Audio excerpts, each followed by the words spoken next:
Eh bien bonjour à tous et à tous, c'est Lumatax. Aujourd'hui on se retrouve pour une nouvelle vidéo sur le HMD5. Donc cette vidéo est assez longue car elle traite plusieurs sujets complexes. Du coup, elle va être divisée en plusieurs parties. La première partie portera sur les bases de l'informatique. La seconde sera sur les modulos. La troisième sur les conversions. La quatrième sur les opérations binaires. La cinquième sur la structure du HMD5. La sixième sur le HMD5. Et la septième, ce sera un exemple du hachage MD5. Avant de commencer ce tutoriel, je vais juste faire un bref récap de ce qu'est une fonction de hachage. La fonction de hachage, à ne pas confondre avec la fonction de chiffrement, qui elle permet, à partir d'un texte en clair, de donner un texte chiffré, et à partir d'un texte chiffré de donner un texte en clair, a la particularité de ne faire qu'une seule option de ce que nous venons de voir. Elle va prendre un texte en clair, elle va le chiffrer, mais elle sera incapable de le déchiffrer. Donc à quoi ça sert ? Eh bien, c'est utilisé par exemple dans l'ouverture des sessions. Quand on achète un PC et qu'on l'ouvre pour la première fois, on va nous demander un mot de passe à enregistrer. Ce mot de passe, quand on va le rentrer, il va être haché et le hash obtenu va être stocké dans notre ordinateur. À chaque fois qu'on essaie de se reconnecter à notre ordinateur et qu'on mettra un mot de passe, le mot de passe donné va être haché et le hash obtenu va être comparé à celui qu'on a enregistré la première fois. S'ils sont similaires, on a accès à la session. S'ils sont différents, on n'aura pas accès à la session. Là, vous dites sûrement, mais pourquoi est-ce qu'on stocke des mots de passe hachés et pas des mots de passe chiffré dans notre ordinateur? Et bien ça, c'est tout simplement lors des piratages. Si votre ordi se fait pirater par un hacker et qu'il obtient cette liste de hash, ça lui prendra beaucoup plus de temps de craquer un hash, et donc c'est-à-dire de retrouver le texte en clair d'un hash, qu'un texte chiffré. Car la seule façon d'obtenir un texte en clair à partir d'un hash, c'est de faire un brute force. C'est-à-dire essayer toutes les combinaisons possibles, et rien que dans un texte à 8 lettres, il y a des milliards de possibilités. Numéro 1, les bases. Dans cette partie de la vidéo, nous allons voir les bases de l'informatique en parlant de conversion interlangage, base 10, base 16 et binaire. La base 10, aussi surnommée nombre décimaux, est le style d'écriture de nombre le plus connu. Il est composé de 10 caractères qui sont les 10 chiffres universels de 0 à 9. Attention, 15 n'est pas un chiffre, mais un nombre. En effet, il correspond au concassage entre le chiffre 1 et le chiffre 5. Bref, revenons à notre sujet. Cette base 10 contient donc 10 chiffres, d'où le nom base 10. Maintenant, parlons de la base 2, aussi surnommée binaire. Comme vu précédemment, si on appelle cette table de données la base 2, c'est parce qu'il n'y a que deux caractères, le 0 et le 1. Ceci est la base de nos ordinateurs, car ces valeurs ont une existence réelle.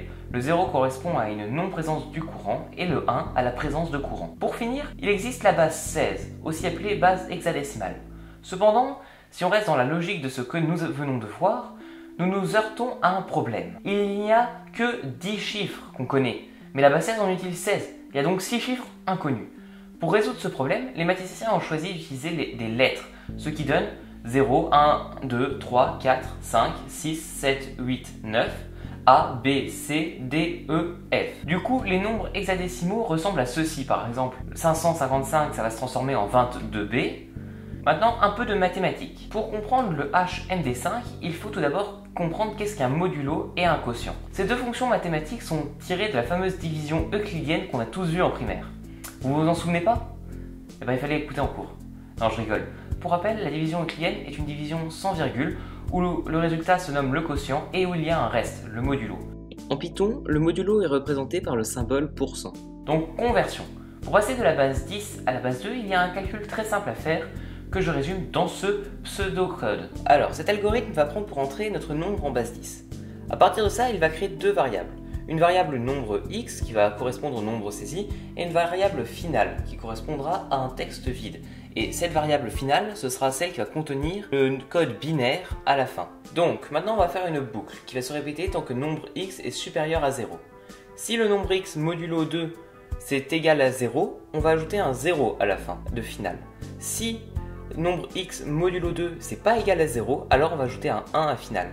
Ensuite, on modifie la valeur de nombre x à nombre x // 2 qui correspond au quotient de la division euclidienne de nombre x par 2. Après, si le nombre x est égal à 0, on affiche le résultat. Sinon, on recommence avec la nouvelle valeur de nombre x. Et le résultat, ce sera contenu dans la variable du coup finale. Alors, prenons un exemple pour mieux comprendre. On a ici comme nombre de départ 5. On initialise notre variable nombre x à 5. 5 modulo 2 étant égal à 1, ce qui est différent de 0, on ajoute du coup à 1 à finale. Ensuite, on fait le quotient de la division euclidienne entre 5 et 2, ce qui nous donne 2. Après, on fait 2 modulo 2, c'est égal à 0, donc on ajoute 0 à finale. Ensuite, bien sûr, comme avant, on fait le quotient de la division euclidienne de 2 par 2, ce qui nous donne 1. 1 modulo 2, c'est pas égal à 0. Du coup, on ajoute 1 à final.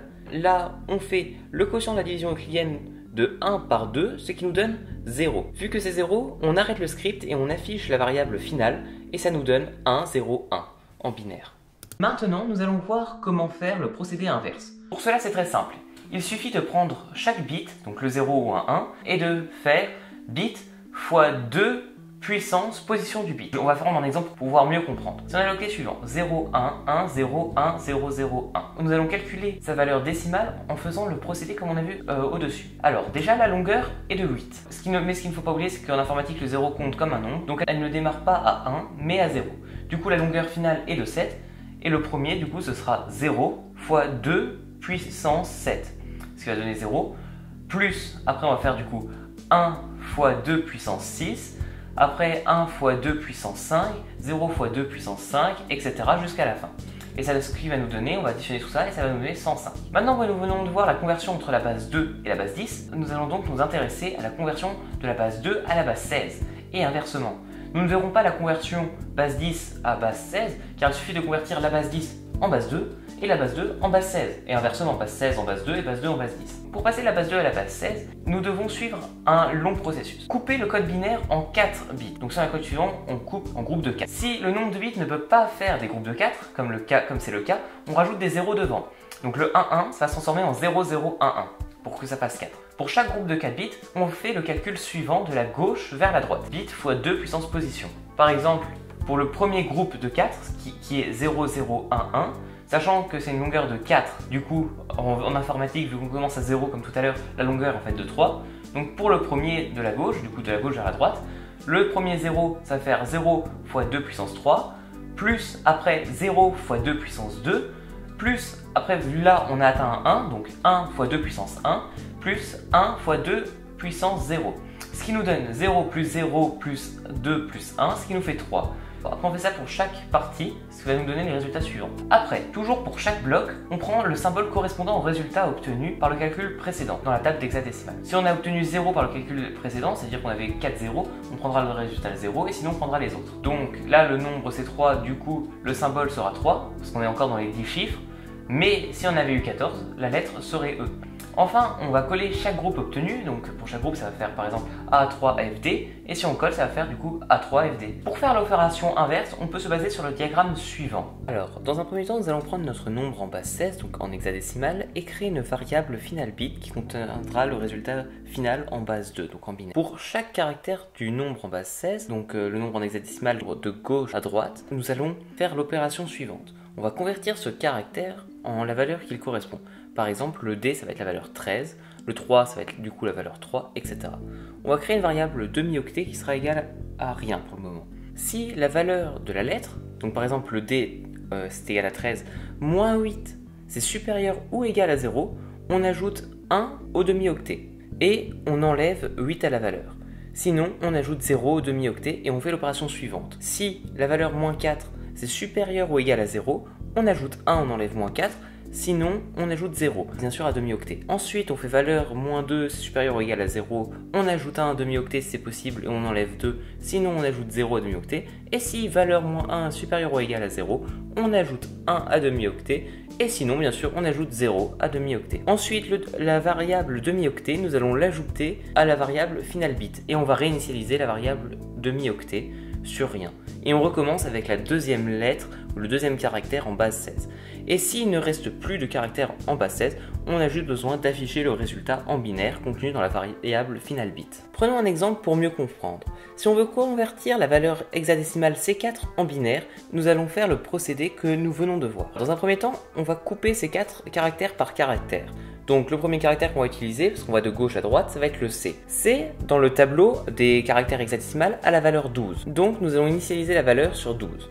Alors 12 moins 8, c'est égal à 4. 4, c'est supérieur ou égal à 0, donc on ajoute 1 à demi-octet. Après, 4 moins 4, c'est supérieur ou égal à 0, donc on ajoute 1. Et 0 moins 2, ça fait moins 2, donc c'est pas supérieur ou égal à 0, on ajoute un 0 à la variable demi-octet. 0 moins 1, ça fait moins 1, et c'est pas supérieur ou égal à 0, Du coup, on ajoute un 0 à demi-octet. Et ceci, ça nous donne du coup le demi-octet 1, 1, 0, 0 et on va l'ajouter à final bit. On réinitialise la variable demi-octet. On fait pareil avec 4. 4 dans le tableau hexadécimal a la valeur 4. 4 moins 8, c'est pas possible car c'est inférieur à 0. Du coup, on ajoute 0. On reprend le 4, on fait 4 moins 4. 4 moins 4, ça fait 0 et du coup c'est bien supérieur ou égal à 0. On ajoute un 1 au demi-octet. Et 0 moins 2, c'est pas possible, donc on ajoute 0. 0 moins 1, c'est pas non plus possible. Du coup, on ajoute encore une fois 0. À la fin, la valeur de la variable demi-octet sera la suivante, 0, 1, 0, 0. Et cette valeur, on va l'ajouter derrière la valeur final bit. Ce qui nous donne comme résultat final 1, 1, 0, 0, 0, 1, 0, 0.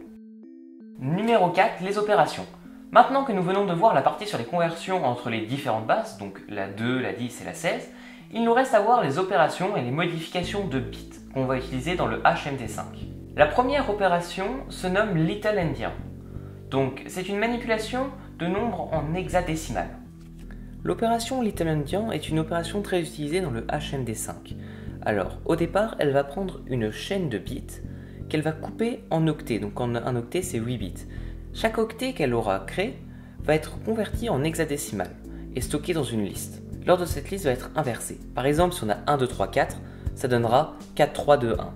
Ensuite, on colle tous les éléments de la liste entre eux et on convertit ce résultat obtenu en binaire. Avec un exemple pour que ce soit plus simple, si on a la chaîne de caractères suivants, on va tout d'abord couper en octets. Puis, chaque octet, nous allons les convertir en hexadécimal, ce qui donne les nombres suivants. On va inverser la liste, donc comme ce que je vous ai montré tout à l'heure, le DA va passer en dernier et le D5 va passer en premier. Ensuite, on va les coller pour former qu'un seul nombre et ce nombre hexadécimal, on va le convertir en binaire, ce qui donne ceci. Les autres manipulations de bits que l'on utilise dans le MD5 sont 4 portes logiques en binaire. La particularité des portes logiques est qu'elles sont réelles, donc en fait elles existent réellement dans la vraie vie. Comme les bits étaient non-présence de courant et présence de courant, les portes logiques peuvent être créées à partir de transistors, donc qui sont des matériaux en électricité. Mais ça, ce n'est pas important dans le HMD5, nous on va juste se concentrer sur, on va mettre une entrée et on va prendre le résultat. Donc ce qui va nous donner les diagrammes suivants pour les portes logiques. Donc voilà, j'ai refait les actions des portes logiques sous forme de diagrammes. Alors là, vous avez l'explication de ces diagrammes, donc le dessin en électricité, après il y aura la notation sur papier et la notation en Python. Il y aura l'opération, donc qu'est-ce qui va se passer? Par exemple, le bit d'entrée et le résultat, ou alors les deux bits d'entrée et le résultat, et le nom de la porte logique. Donc la première, c'est la porte logique NOT. Ça ne fonctionne qu'avec une seule séquence de bits, et ça inverse en fait les bits. Quand c'est un 0, ça passe en 1, et quand c'est un 1, ça passe en 0. La deuxième porte logique, c'est la porte AND. Donc cette fois, ça fonctionne avec deux séquences de bits. Si sur la première séquence, le bit est un 0, et sur la deuxième, c'est un 0, ça va ressortir un 0.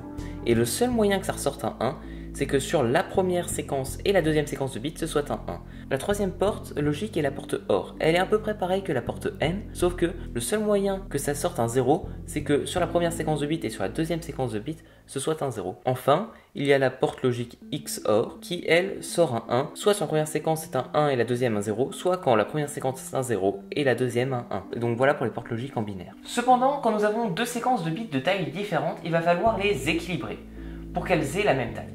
Alors pour ce faire, on va rajouter des zéros devant la plus petite séquence jusqu'à ce que sa taille, la laine, soit égale à celle de la grande séquence.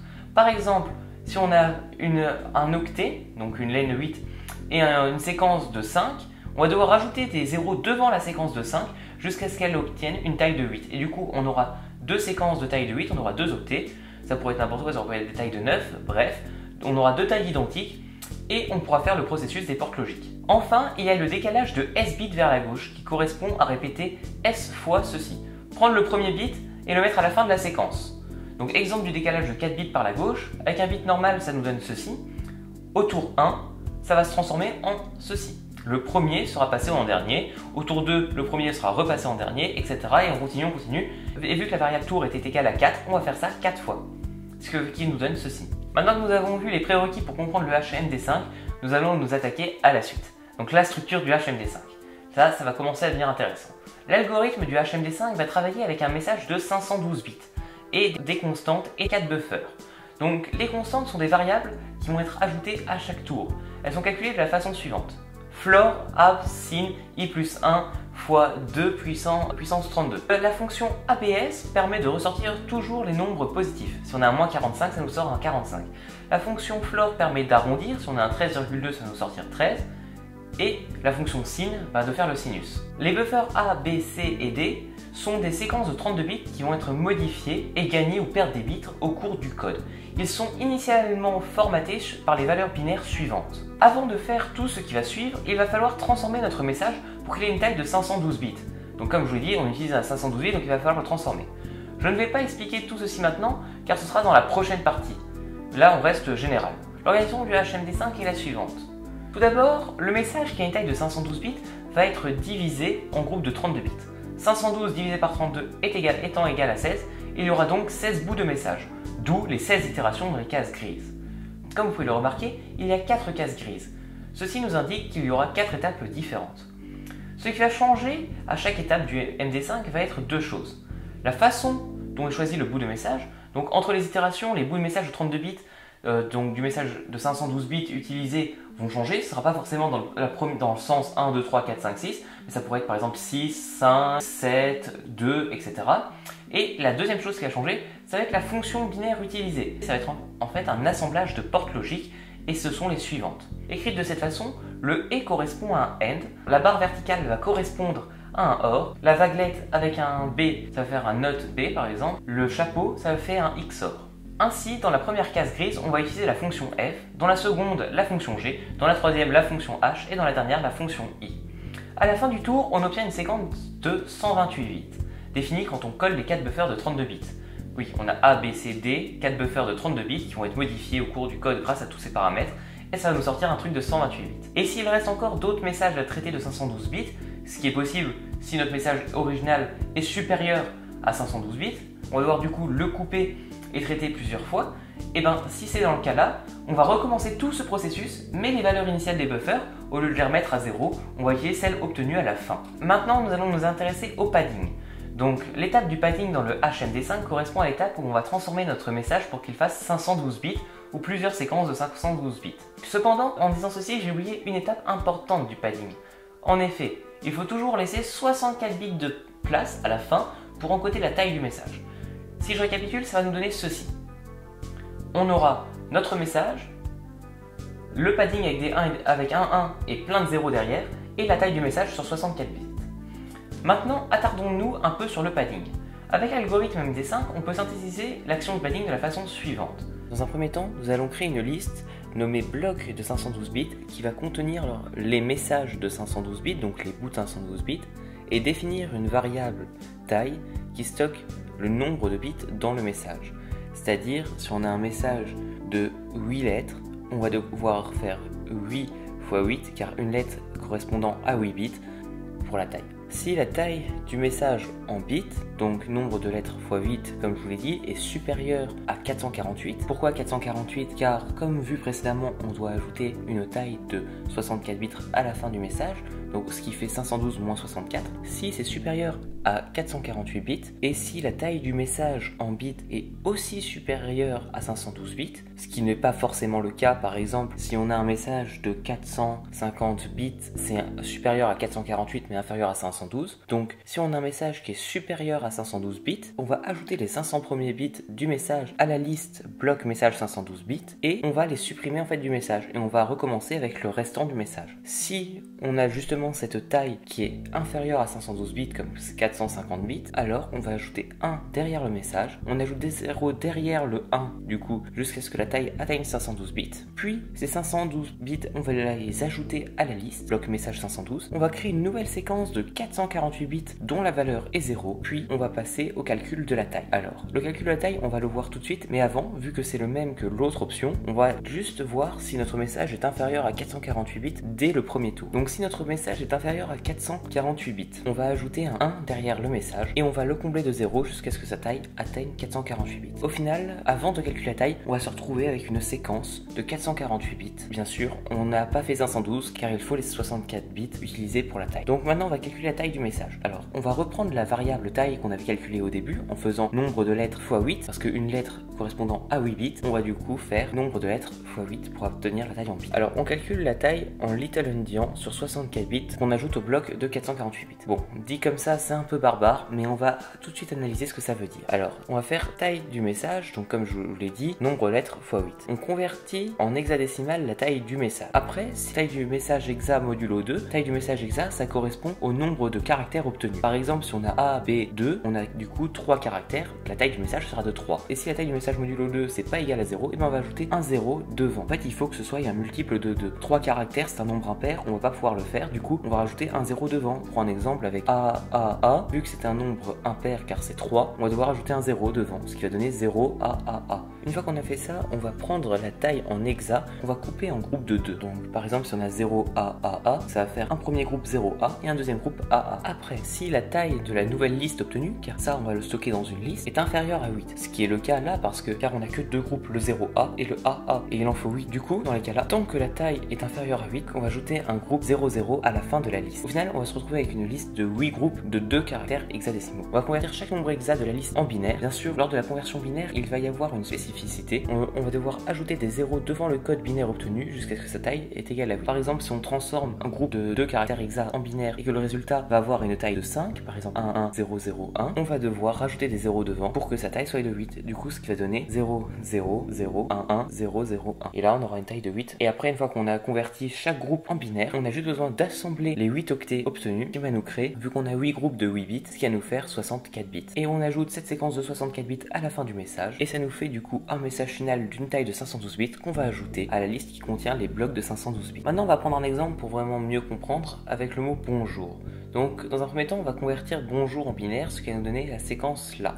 Sa longueur étant inférieure à 448, on ajoute donc un 1 derrière le message, puis on ajoute plein de zéros jusqu'à ce que sa taille soit égale à 448. Maintenant que j'ai le message de 448 bits, il faut calculer la taille qui va tenir sur 64 bits. Donc on va prendre la taille de départ que l'on va transformer en hexadécimal. Bonjour, ça contient du coup 7 lettres, soit 7 x 8, car bien sûr une lettre étant égale à 8 bits, on fait 7 x 8 pour avoir la taille en bits, ce qui nous donne 56. 56 en hexadécimal, ça se transforme en 38. 38 c'est 2 caractères hexa, 2 caractères modulo 2 c'est égal à 0, du coup on n'a pas besoin d'ajouter un 0 devant. Après maintenant du coup on va diviser 38 en groupe de 2, bon c'est déjà un groupe de 2 en soi, donc ça ne sert à rien. Puis maintenant on ajoute des groupes de 2 zéros derrière jusqu'à ce que la taille de la liste soit égale à 8, ce qui nous donne ceci. Maintenant qu'on a cette liste, on va la convertir en binaire et on va coller ce qui nous donne ceci. Enfin on ajoute la taille calculée au message de 448 bits et ça nous donne cela. Avec un autre exemple pour mieux comprendre la taille, si on a un message de 49 lettres, cela nous donne 392 bits, soit en hexa 188. Donc comme le nombre de caractères de 188 modulo 2 c'est pas égal à 0, car il y a du coup 3 caractères hexa, on doit ajouter un 0 devant, ce qui nous donne 0,188. Puis on coupe en groupe de 2, ce qui donne 0,1 et 88. Enfin, on ajoute des 0 derrière cette liste jusqu'à ce que la taille soit égale à 8, donc 0, 1, 88, 0, 0, 0, 0, etc. jusqu'à 8. On convertit tout cela en binaire et on ajoute derrière notre message. Après l'étape du padding, nous avons donc une liste de groupes de 512 bits. Nous allons attaquer maintenant le HMD5.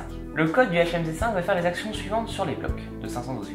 Je tiens à préciser que seules les valeurs des buffers seront différentes d'une boucle à l'autre, car on ne les reset pas après être arrivé à la fin. Vous vous souvenez, après notre grand processus, si on recommence, les valeurs, elles, ne sont pas reset. Nous allons prendre notre bloc de 512 bits que l'on va couper en 16 groupes de 32 bits de la façon suivante, en façon Little Endian. Dans un premier temps, nous allons créer une liste mots qui va contenir les 16 bouts de 32 bits du grand message. Donc le grand message de 512 bits, pour chaque groupe de 32 bits, on va faire. Donc ceci va dire que les actions qui vont suivre vont se répéter tous les 32 bits du grand message. On va découper le groupe de 32 bits en octets, ce qui va donner 4 groupes de 8 bits. On va convertir chaque groupe de 8 bits en hexa. Après, on va faire un Little Endian avec les 4 nombres en hexa obtenus. Donc un Little Endian, ça va faire quoi? Concrètement, c'est juste inverser la liste et coller les valeurs. On convertit le résultat du Little Endian, donc qui est un résultat hexadécimal, en binaire. On ajoute des zéros devant le code binaire jusqu'à ce que sa taille soit égale à 32 et on ajoute le résultat binaire à la liste mots. Puis s'il reste encore des bouts de 32 bits dans le grand message, on recommence. Et sinon, on affiche la liste mots. Alors prenons un exemple pour que ce soit encore plus concret. Si on a cette chaîne de 512 bits, on va la découper dans un premier temps en grands groupes de 32 bits. Pour pour chaque groupe de 32 bits, on va les couper en octets. Donc ça va donner 4 groupes de 8 bits. On va convertir chaque octet en hexa, puis on va faire un little endian, donc on va inverser la liste. On va coller les valeurs en hexa, on va reconvertir en binaire, et on va ajouter des zéros devant jusqu'à ce que la taille soit égale à 32. Par exemple ici, la taille est égale à 31, du coup on va ajouter un 0 devant pour que la taille devienne 32.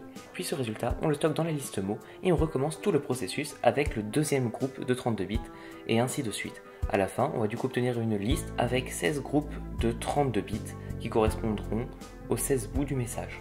Après cette étape, on va commencer les 16 itérations qui vont modifier le contenu des 4 buffers. Pour rappel, les 4 buffers sont des groupes de 32 bits, donc A, B, C et D, qui ont des valeurs initiales qui vont être modifiées au cours du temps. Au début, on va faire 16 fois le processus avec la fonction f qui apparaît ici, et ensuite on changera les fonctions. Donc sur le schéma suivant, on nous montre le fonctionnement d'une itération. À partir des buffers B, C et D, on fait la fonction f et on obtient un résultat func. On convertit func, le buffer A et le bout de mot, donc le bout de mot les 32 bits, en décimales car ils sont en binaire, on les convertit en base 10, de base 2 à base 10. On convertit ensuite la constante qui a été définie précédemment, donc si elle est déjà en décimale, on n'a pas besoin de la convertir.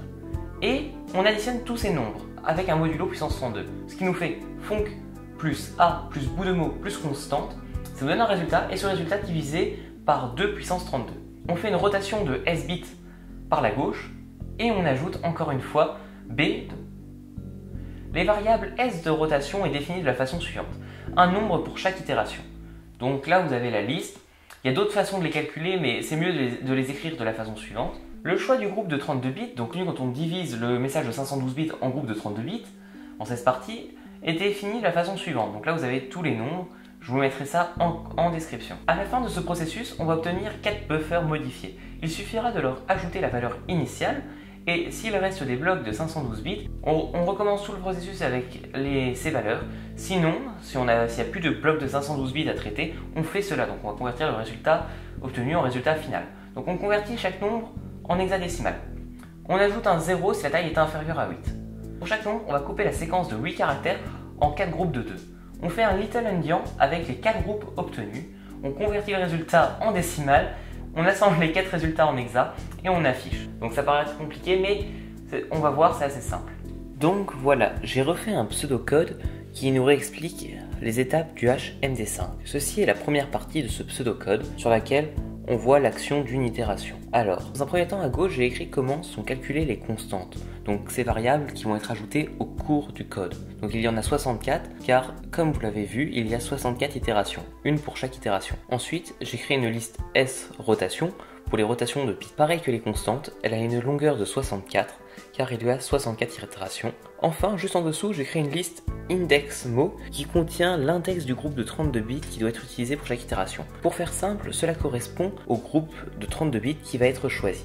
Donc, pour rappel, le groupe de 32 bits que je parle, en fait, c'est tout simplement le message de 512 bits qui va être divisé en 16 groupes de 32 bits version Little Endian. Donc voilà, avec tout ça, on va commencer la première itération avec les valeurs de départ qui sont celles-ci. Avec le buffer B, le buffer C et le buffer D, on va faire la fonction f car on fait partie des premières itérations. On va obtenir un résultat que l'on va convertir en décimale. Après, on va aussi convertir le buffer A en décimale, la constante en décimale. Puis on va choisir le bout de 32 bits en fonction de la liste. Donc par exemple, là on est au premier tour, ce sera du coup le bout de 32 bits d'index 0, donc le tout premier qui va être choisi. Puis on va le convertir en décimale. Et tout ce qu'on vient de convertir, on va l'additionner et faire un modulo 32. On va reconvertir en binaire tout ceci en ajoutant 0 pour que la taille devienne 32. On fait une rotation de S bits vers la gauche, S bits étant défini, vu qu'on est au premier tour, par la première valeur de la liste S qui est 7. Puis le résultat de la rotation et le buffer B, on va les convertir en décimale, on va les additionner et le résultat, sans modulo de 32, on va le reconvertir en binaire. Voici le second graphique de HMD5. Donc ceci c'est une vision plus générale de chaque itération.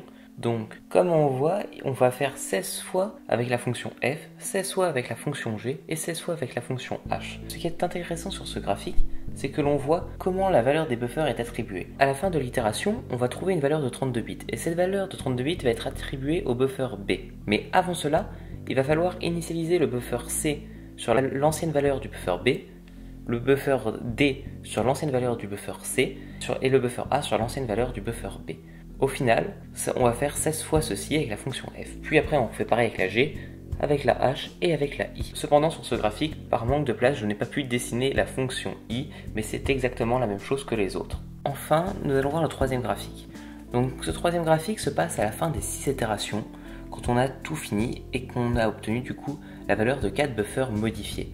Une fois qu'on les a, convertir en décimales chaque valeur des buffers, et puis on va ajouter la valeur de départ, donc la valeur de départ qui elle aussi a été convertie en décimales. Puis on va faire un modulo 32 et on reconvertit tout cela en binaire. S'il reste encore des bouts de 512 bits donc du message, on va tout recommencer, sauf que au lieu de réinitialiser les valeurs des buffers, on va prendre celles qu'on a à l'heure actuelle.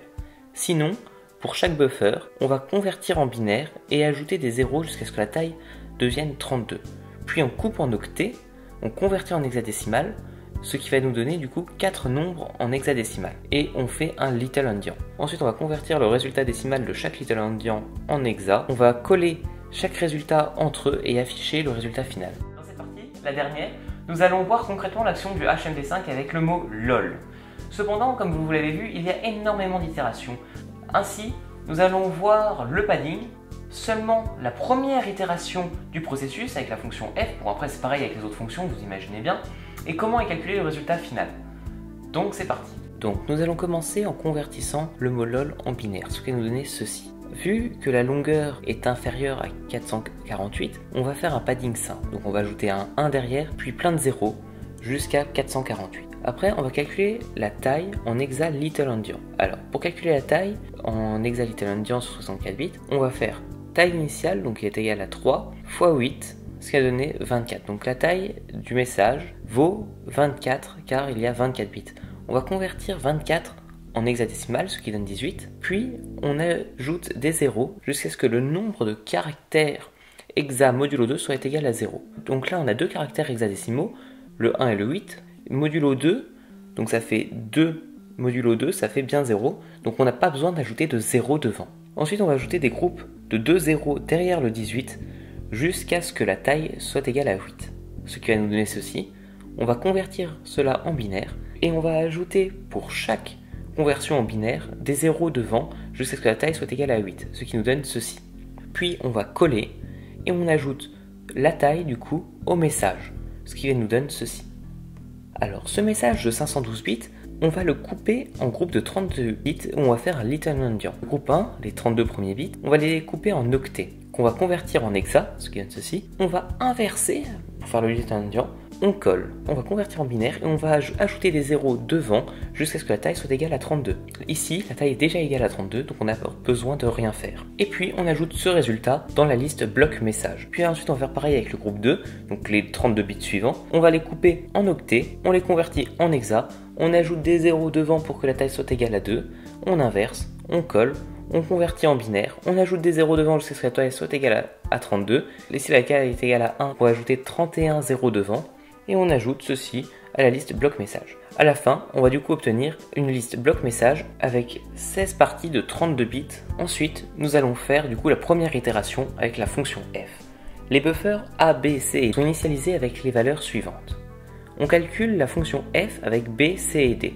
B, N, C, OR, not B, NC. On va décortiquer cette action manuellement. On va faire le N entre la séquence de bits B et la séquence de bits C. Le buffer B et le buffer B, dès qu'on va voir deux 1 en même temps, on va sortir un 1. Donc le premier, ça va faire 1, 1, ça sortira un 1. Le deuxième, ça va être 1, 0, ça sortira un 0, car ce n'est pas un double 1. Et on fait ceci, ce qui va donner le résultat. Ensuite, on va faire un not B. Donc le buffer B, on va juste inverser les valeurs. Dès qu'on voit 1, on ressort un 0. Ensuite, on fait un N avec le résultat précédent et le buffer D, pareil, on fait comme ceci. Et maintenant, on fait un OR entre les deux N. Donc N1, le résultat de tout à l'heure, et N2, le résultat qu'on vient d'obtenir, ce qui nous donne ceci. Le résultat de la fonction f à la première itération, c'est donc cela. Ensuite, on convertit le résultat de la fonction en décimale. On convertit le buffer A en décimale. On sélectionne dans la liste groupe de mots le mot correspondant au tour. Donc on est au premier tour, on prend l'élément 0 de la liste index mot. L'élément 0 en informatique équivaut au 1, car les listes commencent toujours à 0. Et vu que le premier élément de la liste indexe ce mot à la valeur 0, on va du coup prendre le premier élément de la liste bloc message. On convertit ce code binaire en décimal. On prend la première constante, car on est au tour 1. Donc pour rappel, on peut la calculer directement en faisant ceci. Puis on additionne tout cela, donc le buffer A, le résultat de la fonction, le bout de message et la constante, ce qui nous va nous donner ceci. Et on fait un modulo de puissance 32, ce qui nous donne le résultat suivant. On convertit ensuite ce résultat en binaire, on ajoute des zéros devant jusqu'à ce que la taille soit égale à 32. On fait une rotation de S bits vers la gauche. Pareil que pour le bout de mot, on est au premier tour, donc on prend le nombre d'index 0 dans la liste, et du coup c'est le tout premier. Dans la liste S rotation, le premier élément a la valeur 7, du coup on va tourner de 7 bits vers la gauche, ce qui donne ceci. On convertit le résultat de la rotation en décimal, on convertit ensuite le buffer D en décimal, et on additionne le résultat de la rotation et le buffer D ensemble. On reconvertit le tout en binaire, ce qui va nous donner ceci. Ici, je viens préciser que la taille est de 33 bits et pas de 32.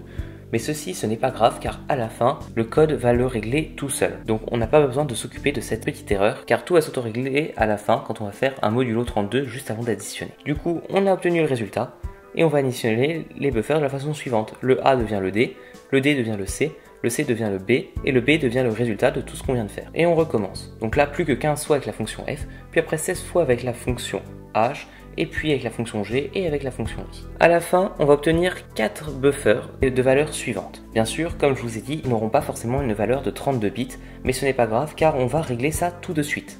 On va les convertir en décimal, on va reprendre les valeurs des buffers du tout début, qu'on va elles aussi convertir en décimal, et on va additionner tout ceci modulo 2 puissance 32.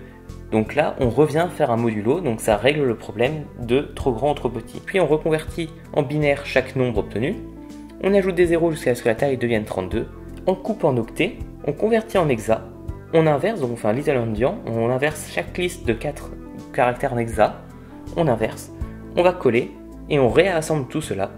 Et ça nous donne notre HMD5. Bien sûr, il ne faut pas oublier de mettre en minuscule, car ça ne fonctionne pas toujours quand c'est en majuscule. Alors maintenant, il suffit juste de vérifier et on voit bien que c'est ça. Alors pourquoi ce site nous propose un mode décrypte? En vrai, ce site ne décrypte pas le hash, il possède juste une liste des hashes les plus courants. Par exemple, si on hash cette séquence et qu'on essaye de la décrypter, et ben ça fait une erreur. Voilà, sur ce, j'espère que ce tuto vous a plu. N'hésitez pas de vous abonner, de liker et je vous dis à la prochaine pour une nouvelle vidéo.